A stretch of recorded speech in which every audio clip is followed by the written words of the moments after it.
இல்லை, அவர் வந்தது ஃபஸ்ட்டு வந்து ஃபேமிலிக்குள்ளே வந்தார். வந்துட்டு அவருக்கு அங்கே வந்தோன்னா அவர் அந்த கம்பெனி பிஸ்னஸை டேக் ஓவர் பண்ணணும்னு நினைக்கிறாரு. எங்கள் நிறுவனங்களை எல்லாத்தையும் அவர் டேக் ஓவர் பண்ணணும்னு நினைக்கிறாரு. அதில் முரண்பாடு வருது. எனக்கு அவர் போகிற வழி சரியில்லை. அங்கே எனக்கு ஃபஸ்ட்டு வந்தோன்னா குடும்பத்தில் சண்டை உருவாக்கி எனக்கு அப்பாவுக்கு ஒரு பாகுபாடு உருவாக்கி ஒரு 2 வருஷம் நம்ம தள்ளி இருக்கிற மாதிரி ஒரு சூழ்நிலை உருவாக்குறாரு. அதே மாதிரி அதுக்கப்புறம் இங்கே திமுகவுக்கு போகிறாரு.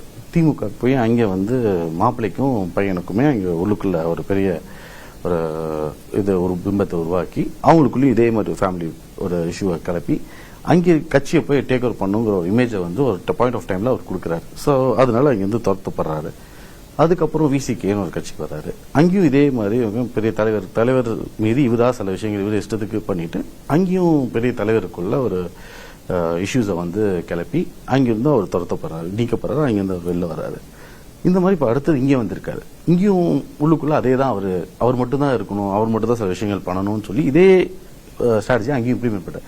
ஸோ இது வந்து ஹேபிச்சுவல் அஃபெண்டர்ஸ் சொல்லுவாங்க. இதெல்லாம் வந்து பார்த்தீங்கன்னா ஒரு ஹிஸ்ட்ரி சார்ஜ் ஷீட்டர் மாதிரி அவங்க வந்து ஒரு இன்சிடென்ட் எல்லா இடத்துலையும் எங்கள் வீட்டை தொடங்கி டிஎம்கேல தொடங்கி விசிகேல தொடங்கி இங்கே கடைசி டிவிக்கு வந்து இப்போ டிவிகேல கடைசியில் கொடுத்த ஒரு பேச்சை பார்த்தீங்கன்னா அது வந்து டிஎம்கே தாக்கப்பட்டதை விட டிவிகேவை வந்து டேமேஜ் பண்ணது தான் அதிகம்.